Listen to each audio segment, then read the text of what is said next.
Over 6 months ago, it was life as usual for the NAIA. We were in the middle of hosting winter championships, preparing for our national convention, and beginning the spring sports season. We'll have plenty of basketball coming up here today on the NAIA Network. But on March 11, COVID-19 brought everything to a halt. We are seeing the dramatic fallout in the world of sports. The NAIA announcing all spring sports have been canceled for the remainder of the year. Over the course of 24 hours, the NAIA went from managing possible crowd restrictions to canceling all remaining winter championships, as well as our national convention. 4 days later, spring championships were canceled. College students across the country were headed home, and online instruction was the new normal for the rest of the academic year.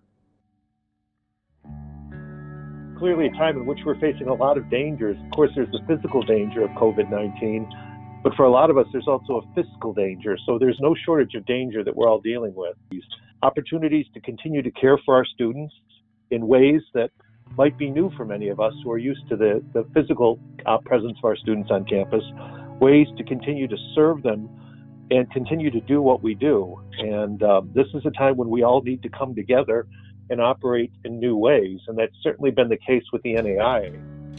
It's a hard pill to swallow, not being able to do these championships, but it's going to be for the greater good in the long run. It really is going to help prevent the spread of the virus. It's sad that this happened, but our number one goal is our student athletes. It quickly became clear that these decisions really weren't choices at all.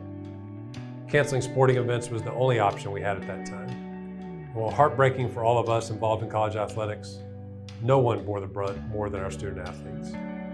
Years of preparation and practice, one last shot at a national championship for many seniors. But at its most basic level, it took away the opportunity to do what they love most, compete. I'll speak for the national office when I say we were devastated, but I know it was even more so for our members on the front lines. ADs, coaches, trainers. College athletics is our livelihood, and all of a sudden it was gone. All these presidents on there want their students to come back to campus too. We miss you guys even more than you miss us, trust me. Appreciate everything everybody's doing in these challenging times. You're ready to restart athletics. We need to be ready. The National Eligibility Committee led the effort for a one-year ACT-SAT exception, as well as not charging spring sport athletes with a season of competition.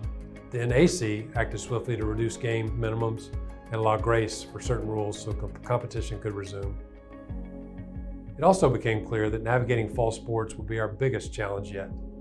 Many of our members wanted to find a way to make the season viable. So again, membership offered insight and ideas on how to make it happen. And though it looks different from previous fall seasons, teams are competing. To say it's been difficult is an understatement. COVID-19 has been the most significant hardship many of us have ever faced professionally. But when I look back on the last 6 months, I won't just remember the difficulties. I'll remember how membership rose to the challenge, prioritized our student athletes, empathized with peer institutions, and steered the NAIA based on autonomy for members and the greater good of our association.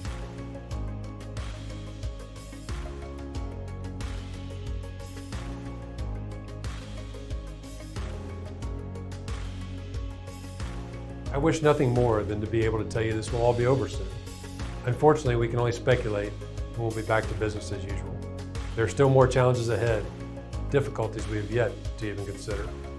However, there's no one I'd rather have working next to me than you. Stay well and hope to see you in person soon.